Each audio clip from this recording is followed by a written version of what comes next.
नमस्कार विद्यार्थ्यांनो, मी भोकरे मॅडम, विशेष चिटणीसाची कार्यपद्धती. भांडवलाची आवश्यकता यालाच इंग्लिशमध्ये कॅपिटल रिक्वायरमेंट असंही म्हणतात. प्रत्येक कंपनीला उद्योग व्यवसाय सुरू करण्यासाठी भांडवलाची आवश्यकता असते. हे भांडवल व्यवसायाच्या आकारमानावर अवलंबून असते. व्यवसाय जर लहान असेल तर कमी भांडवल लागते, व्यवसाय जर मोठा असेल तर जास्त भांडवल लागते. कंपनीचा वित्त व्यवस्थापक त्याप्रमाणे आर्थिक नियोजन करतो. स्थिर मालमत्ता खरेदी करण्यासाठी स्थिर भांडवलाची आवश्यकता असते, तर अल्प मुदतीच्या मालमत्तेसाठी खेळते भांडवल आवश्यक असते. भांडवलाची आवश्यकता यामध्ये आपल्याला स्थिर भांडवल आणि खेळते भांडवल याची माहिती पाहायची आहे. पहिल्यांदा स्थिर भांडवल, याला इंग्लिशमध्ये फिक्स कॅपिटल असे म्हटले जाते. तुम्ही अकाउंटमध्ये फिक्स कॅपिटल म्हणजे काय हे तुम्हाला माहिती आहे.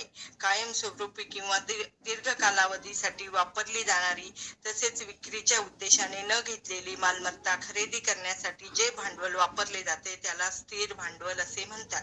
स्थिर भांडवल यामध्ये जमीन, इमारत, यंत्रसामुग्री यांचा समावेश केला जातो. कंपनीचा प्रवर्तक स्थिर भांडवलाच्या आवश्यकतेची प्रारंभिक योजना तयार करतो.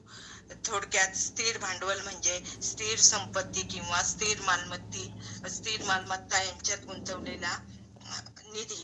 कंपनीचा प्रवर्तक स्थिर भांडवलाच्या आवश्यकतेची प्रारंभिक योजना तयार करतो. त्यामध्ये जमिनीची किंमत, इमारतीचा खर्च, यंत्रसामुग्रीची किंमत याची बेरीज करून एकूण स्थिर भांडवलाचा अंदाज काढला जातो आणि ते भांडवल गोळा करण्यासाठी भाग, कर्ज रोखे, बंधपत्र यांची विक्री केली जाते.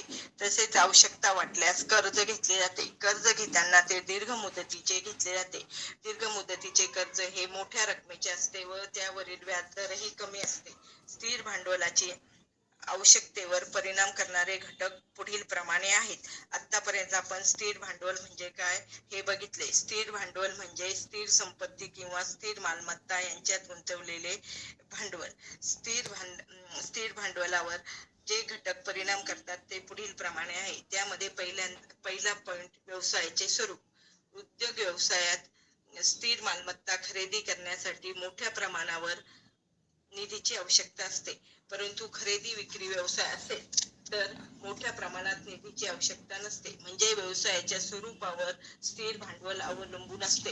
उत्पादन मोठ्या प्रमाणात करायचे असेल तर स्थिर भांडवल जास्त लागते आणि खरेदी विक्रीचा व्यवसाय असेल तर लहान प्रमाणात स्थिर भांडवल लागते. नंतर व्यवसायाचे आकारमान. जेव्हा एखाद्या व्यवसायाची मोठ्या प्रमाणात व्यापार करण्यासाठी स्थापना केली जाते तेव्हा नैसर्गिकपणे जास्त स्थिर भांडवलाची आवश्यकता असते, कारण या व्यवसायाच्या सर्वच प्रक्रिया स्वयंचलित यंत्रे व उपकरणावर आधारित असतात. आता तिसरा पॉइंट, व्यवसायाची व्याप्ती. एखाद्या व्यवसाय संस्था जेव्हा उत्पादन, वितरण अशा संपूर्ण कार्यासाठी स्थापन केली जाते तेव्हा अधिक प्रमाणात स्थिर भांडवलाची आवश्यकता असते. चौथा पॉइंट, भाडे तत्वाचे प्रमाण. जर उद्योजकाने भाडेपट्टीच्या तत्वावर मालमत्ता संपादन करण्याचा निर्णय घेतला असेल तर स्थिर भांडवल कमी लागते. भाडे तत्व करारात दुसऱ्या एखाद्या व्यक्तीबरोबर विशिष्ट कालावधीसाठी आपली मालमत्ता दुसऱ्यास वापरल्या देण्यात येते. उदाहरणार्थ जमीन, इमारत, यंत्र. थोडक्यात ह्याच्यामध्ये आपण ज्याप्रमाणे आपले घर भाड्याने देतो आणि ठराविक रक्कम त्या घर भाडेकरूकडून वसूल करतो, त्याप्रमाणे एखादा उद्योजक आपले यंत्र, जमीन, यंत्रसामुग्री दुसऱ्या व्यावसायिकाला भाड्याने देतो. त्यासाठी करार केला जातो. नंतर उपकराराची व्यवस्था. पुढचा पॉइंट, जर उद्योजकांनी उत्पादनाच्या काही प्रक्रिया करार करून दुसऱ्या व्यक्तीकडे सुपूर्द केले असतील तर त्या व्यवसायात स्थिर भांडवलाची गरज कमी असते. म्हणजे थोडक्यात असं की एखाद्या व्यापाराने उत्पादन करताना काही प्रक्रिया स्वतः करायच्या व त्यानंतरच्या प्रक्रिया दुसऱ्या व्यापाऱ्याकडे किंवा दुसऱ्या व्यक्तीकडे सोपवायलाच त्यासाठी करार केला असेल तर त्याला उपकरार असे म्हटले जाते. अशा व्यवसायात स्थिर भांडवलाची गरज कमी असते. पुढे जुन्या मालमत्तेचे संपादन. जुन्या मालमत्तेचे संपादन म्हणजे जर व्यावसायिकाला जुनी मालमत्ता, यंत्रसामुग्री कमी किमतीत उपलब्ध होत असेल तर स्थिर मालमत्तेत किमान पातळीवर गुंतवणूक केली जाते. थोडक्यात एखाद्या एखाद्या व्यावसायिकाकडे जास्त मोठ्या प्रमाणात भांडवल नसेल आणि जी आवश्यक ती यंत्रसामुग्री कमी किमतीत जर उपलब्ध होत असेल तर तो जुन्या किमतीची मालमत्ता खरेदी करून व्यवसाय सुरू करतो.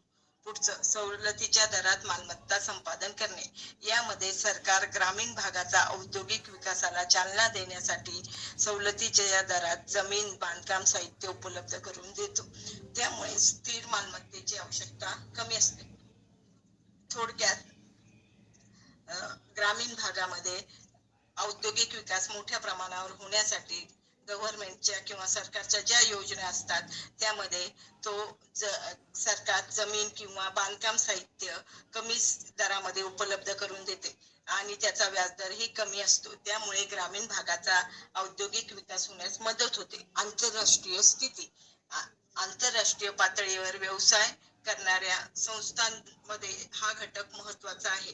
एखाद्या वेळेस युद्धाची शक्यता असेल आणि कंपनीमध्ये स्थिर मालमत्तेच्या विस्तारासाठी मोठ्या प्रमाणात निधी गुंतवण्याचा निर्णय घेते. कारण जेव्हा युद्धाची शक्यता असते तेव्हा मोठ्या प्रमाणावर उत्पादन करावे लागते आणि स्थिर मालमत्ता च्या सहाय्याने मोठ्या प्रमाणावर उत्पादन करता येते. त्यासाठी मोठ्या प्रमाणात निधी वापरावा लागतो. नंतर ग्राहक प्राधान्य. वस्तू व सेवा प्रदान करणाऱ्या उद्योग व्यवसायाला योग्य मागणी असेल तर मोठ्या प्रमाणात स्थिर भांडवलाची आवश्यकता असते. उदाहरणार्थ मोबाईल फोन उत्पादक, तसेच मोबाईल नेटवर्क प्रदाते म्हणजे मोबाईल नेटवर्क पुरवणारे. तुम्ही हल्लीच्या युगामध्ये मोबाईल शिवाय कुणीही राहू शकत नाही. मोबाईलचे फोन उत्पादक करणारे उद्योग व्यवसायाला जास्त मागणी आहे, त्याप्रमाणे त्याच्यामध्ये स्थिर भांडवलाची आवश्यकता असते. आता पुढचा पॉइंट, शेवटचा पॉइंट, स्पर्धात्मक घटक. हा स्थिर भांडवलाच्या आवश्यकतेच्या निर्णय प्रक्रियेतील महत्वाचा घटक आहे.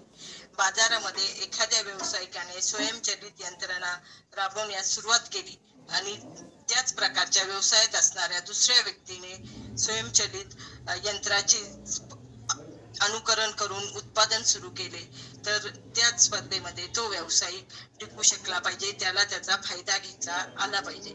थोडक्यात या सर्व घटकांमुळे स्थिर भांडवल म्हणजे स्थिर मालमत्ता किंवा संपत्ती होय. स्थिर भांडवलाचा उपयोग जमीन, इमारत, यंत्रसामुग्री खरेदी करण्यासाठी केला जातो. स्थिर भांडवल हे कायमस्वरूपी व दीर्घकालासाठी वापरले जाते.